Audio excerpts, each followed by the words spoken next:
Het volgende gedicht las ik een keer voor in Utrecht. En daardoor werd ik in één keer een makelaar. Want het begint dus met een vrouw die in een brandend huis woont. En toen kwam meteen de reactie, ja, wie wil er nou in een brandend huis wonen? Het gedicht is geen antwoord. Zie wen het in een banend huis. Elke stwarm neemt een pannen van het dak. Het is koud. Haar tosken klapprieën. Boeten betekent in je nieuwe verkeersregels. Fietst verder een oud man. Kranten om het liefboen onder de kleen. Ze rint eruit. Mijn koer vol wask. Zwarte lekken, zwarte tekken, zwart sloop. Ze schutte krijgen baan ek. Het had geen doel en wijsboeten. Lever waarom naar de koude moeren. De dansende vlam op zijn portret. Past valt net vregen door de door. Hel het knisterend en matte net. Haar kot springt bij haar op schoot. Met een plantaardig streekflat. Je ziet nou wat spierietjes over de fotoalbums. Vage de Jiske van de bril. En leest. En leest. En leest.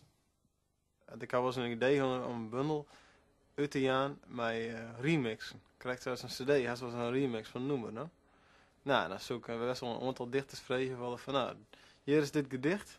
En, nou, dus jammer wat je er maar doet. Aan mijn part bloot er helemaal neer van oer. En is maar meidje er wat moois. Dat vind ik volop belangrijk, dat is wat moois meidje. Het is geen heiligdom, poëzie is absoluut geen kerken voor mij. Het is gewoon, zeg maar, de gamma. Dus ark en dan kun je maar aan de gong. En ja, ik kies er een mooie kast van meidje van kunstwerk. Nou, dan maak ik zelf maar dit stukje.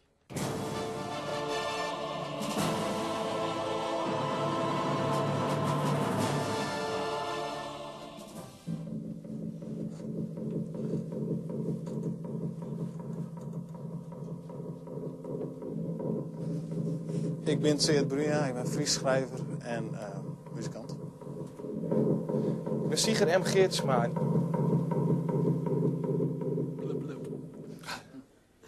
Lees het boekje. Geen ruimte. Claustrofobisch. Space. In een kroek vol omheegwiezende toem worden leerbollen terug het sterke wetter. Hier kroep mij het wandje in het ruut en tik het op het glas.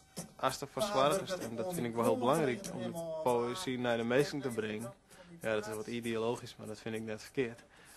Of te verwachten dat mensen op een hele leegdrempelige manier met poëzie in contact komen kunnen. Dan merk je dat vaak dat mensen het hartstikke mooi vinden. Of dat ze in bepaalde gedichten haar wat waarom vinden en dat ze daar wat mee kennen. En ja, het is voor mij, ik moest een keer uitlezen aan iemand van, ja, wat is dat nou? Poëzie, dat wie een timmerman, die wie aan de gong. En hij wie aan de gong met het huis en wij wie wat aan het oer zetten of zo. Ja, hij zei, nou ja, het is al hier ver van mijn bedshow. Toen zei ik van, nou, maar Sjen, het is een beetje zweverig, maar Sjen, de mierskip is een lichaam. En daar zit ergens een orgaan in, of een lietse talgklier of zo. En dat ben de dichters. Alleen, ja, dat verneemt je pas als dat orgaan eruit helst. Wil je misschien de spieren best, ja, die is just. Maar u is just net, maar dat verneemt het wel als de spot helst.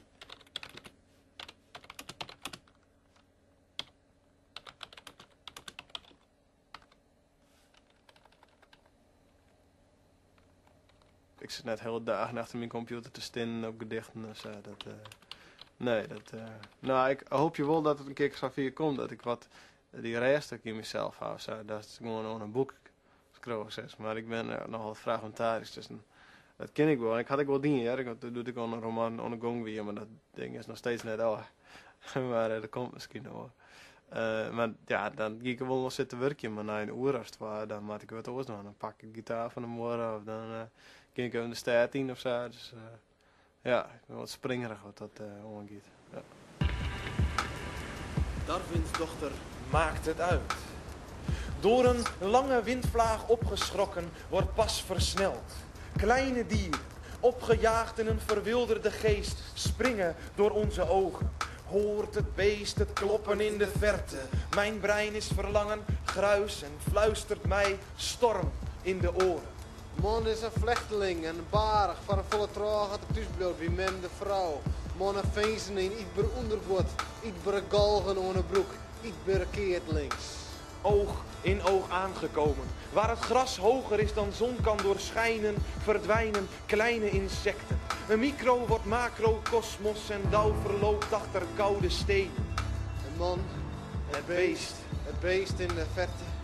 Man is een beest, de bek staat levend in de waan, dat hij een stap van... Ik schreeuw meer in het Fries dan in het Hollands. In Grains praat ik toch het meeste Hollands. En dan wil het wel eens dat op een gegeven moment dat ik daar juist Hollands schreeuw zelf. Ja, maar ja, het gaat net terug heen of zo.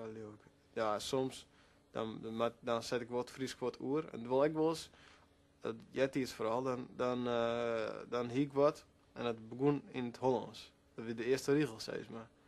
En toen had ik het wel eens passeerd. Dan dacht ik van nou, ik zet door in het Fries, de eerste regel, en dan ging ik verder in het Fries. Sjen, of dat werkt.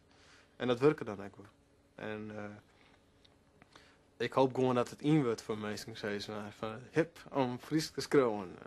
Of hip om überhaupt te schreeuwen natuurlijk. Om poëzie te schreeuwen en om op te treden of thuis te blowen. Dat maakt me niks uit als ze maar aan het werk binnen.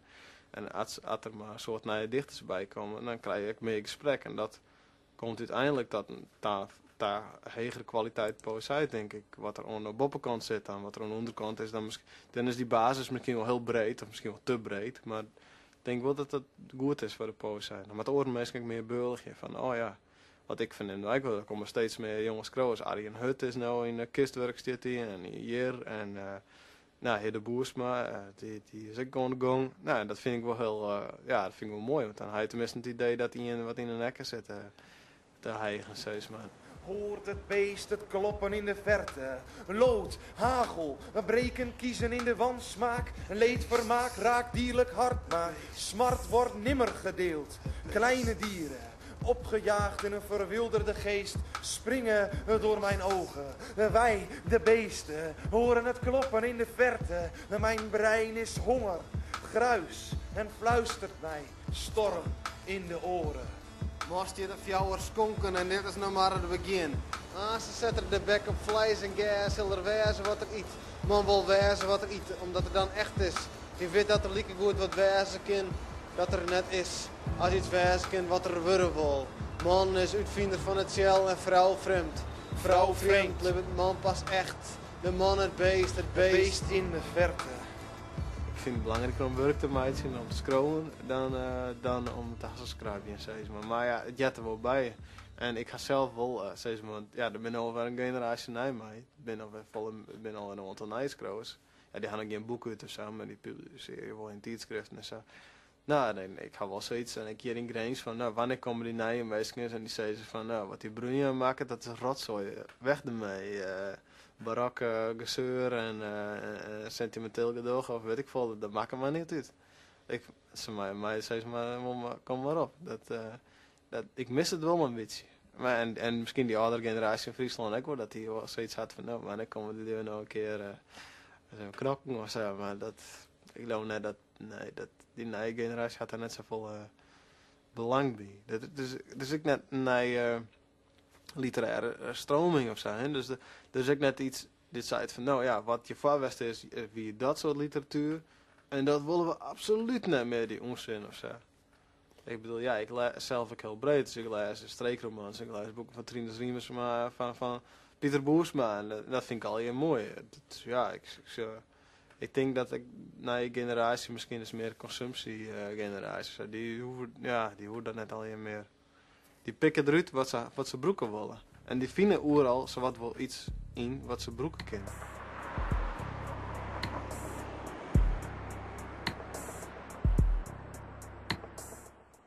En dit programma wordt herhaald morgenmiddag om 1 uur op dit net.